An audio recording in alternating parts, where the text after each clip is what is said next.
Le texte pour notre prédication pour ce premier culte de l'Avent vient du prophète Ésaïe au chapitre 8, verset 23, au chapitre 9, verset 6.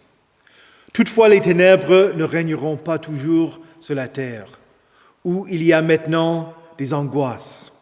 Si les temps passés ont couvert de mépris le territoire de Zabulon et de Nephtali, les temps à venir couvriront de gloire la région voisine de la mer, la région située de l'autre côté du Jourdain, la Galilée à la population étrangère.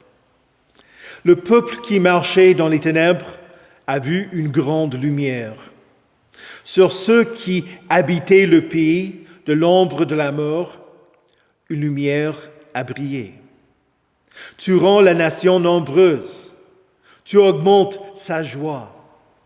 Elle se réjouit devant toi, comme on le fait lors de la moisson, comme on jubile au partage du butin. En effet, le fardeau qui pesait sur elle, le gourdin qui frappait son dos, le bâton de celui qui l'opprimait, tu les brises comme tu l'as fait lors de la victoire sur Madian. Oui, toute chaussure portée dans la bataille et tout habit roulé dans le sang seront livrés aux flammes pour être réduits en cendres. En effet, un enfant nous est né, un fils nous a été donné, et la souveraineté reposera sur son épaule. On l'appellera merveilleux, conseiller, Dieu puissant, Père éternel, Prince de la paix.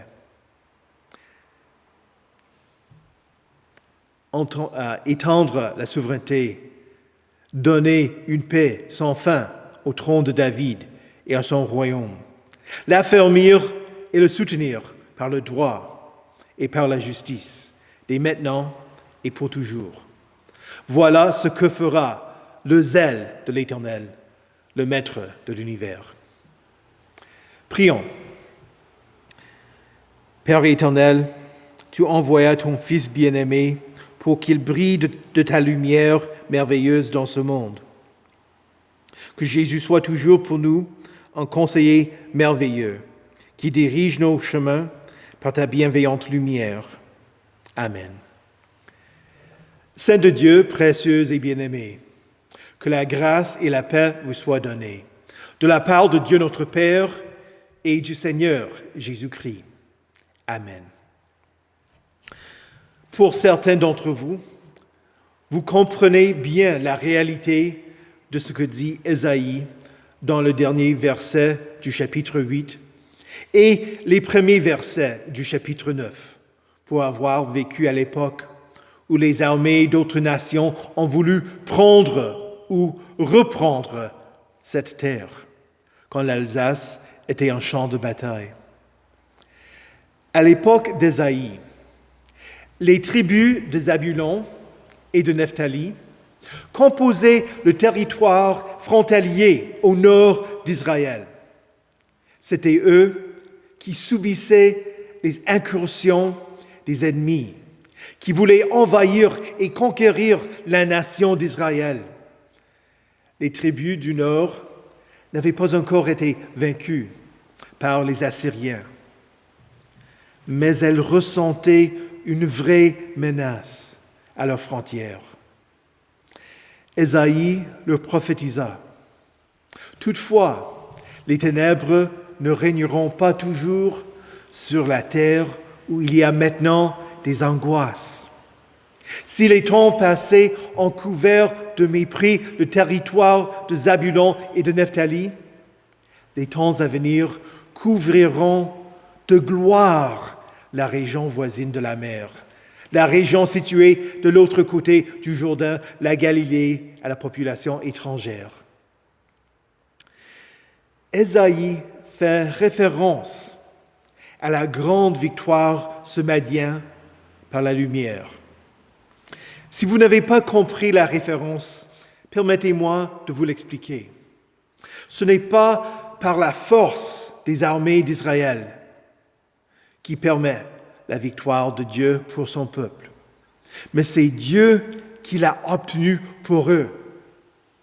Avec seulement 300 soldats, Gédéon et l'armée entourèrent le camp des Madianites avec des cruches qui cachaient leurs torches. Au moment où les soldats madianites dormaient, Gédéon et une centaine de soldats firent sonner les trompettes. Les 300 soldats brisèrent les cruches qui cachaient les lumières. Mais ils ne bougèrent pas. Le camp se mit à courir. Et l'Éternel fit en sorte que les hommes tournèrent l'épée les uns contre les autres.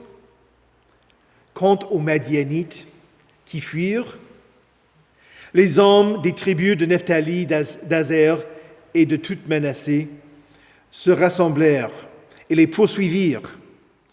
De cette manière, par la lumière qui brillait dans les ténèbres, Dieu a sauvé son peuple. C'est ainsi qu'Ésaïe prophétisa que le Messie allait être galiléen. Son ministère n'allait pas avoir lieu dans les environs de Jérusalem parmi les religieux, là où avait été le siège du roi David.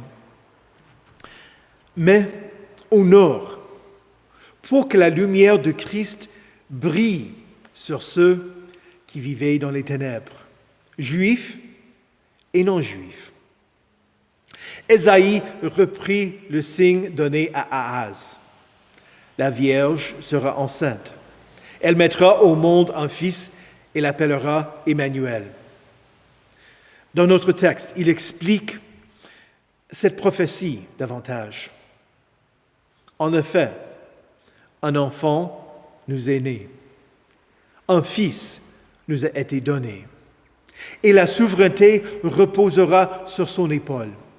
On l'appellera merveilleux conseiller, Dieu puissant, Père éternel, Prince de la paix. Au cours des prochaines semaines, nous allons donc méditer ces mots, ces noms, ces titres de Jésus, notre roi. Notre traduction appelle Jésus merveilleux conseiller. Ceci est une interprétation. Pour le traducteur merveilleux, n'essaie que d'écrire la manière dont il est conseillé.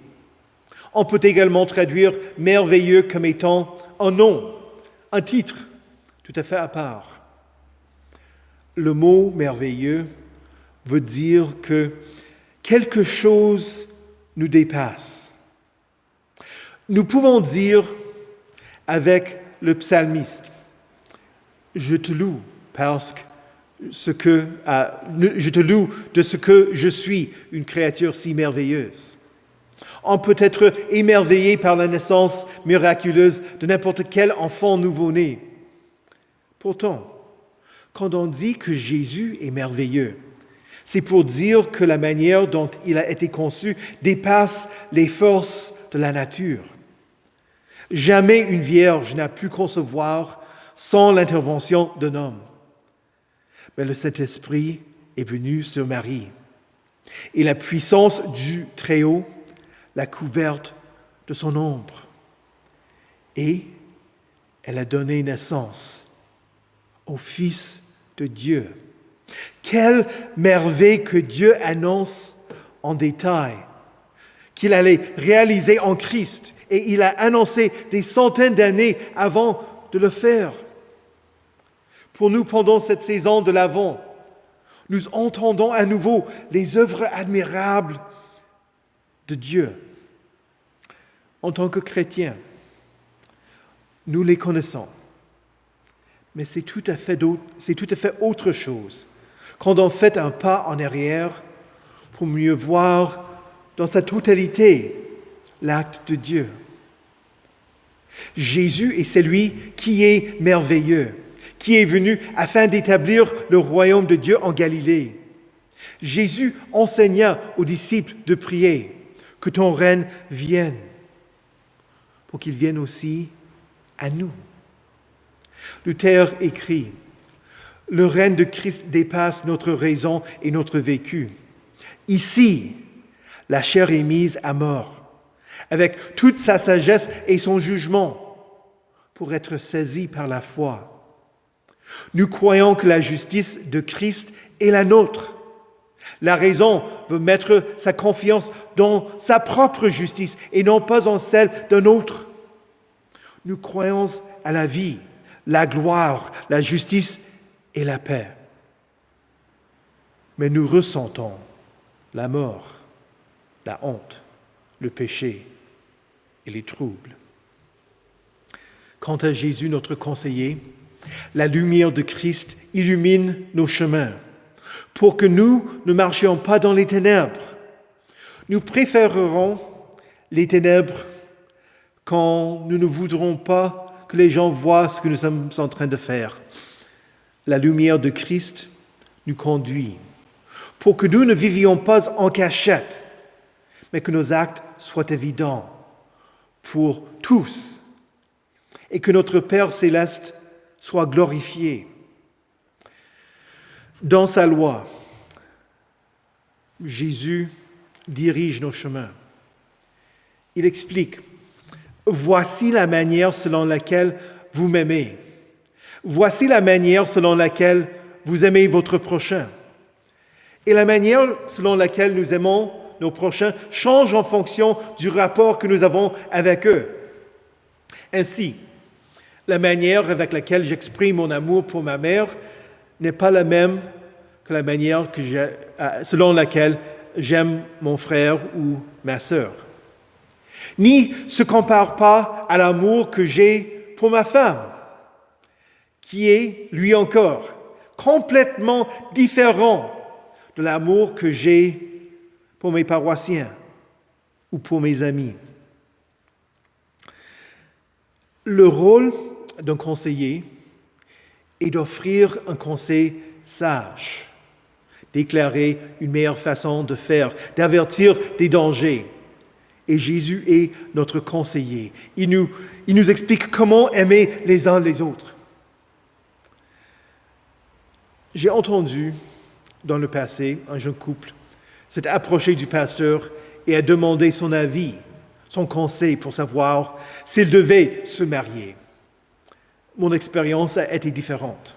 Des couples sont venus me voir pour annoncer « Nous allons nous marier, es-tu prêt à assurer la cérémonie ?» Ils n'ont pas demandé mon conseil. Pourtant, d'habitude, j'ai exigé qu'ils participent à plusieurs séances de conseil. Non pas pour avoir mon conseil, mais le conseil de la parole de Dieu. Et je le faisais dans l'espoir de les aider à éviter des problèmes maritaux. Certains se plaignaient. D'autres pasteurs n'exigent de telles choses. Alors j'ai répondu, oui, qui vous aime plus? Le pasteur qui passera une demi-heure avec vous avant la cérémonie, ou le pasteur qui veut passer des heures avec vous pour vous aider à éviter des pièges, pour que vous compreniez le mariage de la manière que Dieu te le donne. Et même quand les personnes âgées sont venues me voir, ils étaient étonnés que je voulais qu'ils aient des séances. Mais j'ai dit, mais vous n'avez pas à être mariés l'un à l'autre. Par la Sainte Parole, Jésus vous offre un conseil sage. Il vous illumine avec une meilleure façon de vivre. Il vous avertit des pièges du diable pour vous protéger. Mais parfois, nous rejetons le conseil de sa loi et marchons néanmoins dans les ténèbres. Nos actes ne sont pas toujours justes, comme le voleur qui fait attention à l'orientation des caméras de surveillance dans un magasin pour que ses actes ne soient pas enregistrés. Ceux qui agissent dans les ténèbres font ce qui est honteux. C'est ainsi que Jésus reprend le rôle de notre conseiller. C'est lui qui est notre avocat devant le Père. L'apôtre Jean écrit dans sa première épître, « Mes petits enfants, je vous écris cela afin que vous ne péchiez pas. Mais si quelqu'un a péché, nous avons un défenseur auprès du Père, Jésus-Christ, le juste. Il est lui-même la victime expiatoire pour nos péchés. Et non seulement pour les nôtres, mais aussi pour ceux du monde entier. Jésus est notre conseiller, notre avocat. Son sang plaide pour nous. Celui-là, il est racheté. Et comme si cela ne suffisait pas, Jésus nous a envoyé le Saint-Esprit, qui est aussi notre conseiller, notre défenseur. Et encore, nous avons un conseiller, un défenseur qui sait tout. Quand les amis de Job l'accusèrent, il dit, « Déjà maintenant, mon témoin est dans le ciel. Mon défenseur est dans les lieux élevés. » Contre les fausses accusations des amis de Job, Jésus pouvait le défendre en déclarant que Job était innocent. Même si vous avez des faux témoins qui vous calomnient, Jésus est votre conseiller. Ses jugements sont justes. Quant au fait que Jésus est notre conseiller, Luther dit, quand nous sommes des gens de peu de foi, Jésus nous donne son conseil, c'est-à-dire sa parole, pour que nous demeurions dans son royaume merveilleux. Le mot conseiller n'est pas un simple mot, mais c'est une parole qui est capable de sauver des dangers. Pour les Israélites sur la frontière qui entendirent la prophétie d'Ésaïe, ils avaient la promesse de Dieu. Dieu qui allait être incarné, qui allait venir les sauver, qui allait établir son règne parmi eux. Ce même Jésus fait briller sa lumière sur vous, chers chrétiens. Il est l'enfant qui est né, le Fils qui vous a été donné. Il est pour vous le merveilleux. Il est votre conseiller. Il est votre défenseur. Au nom de Jésus. Amen.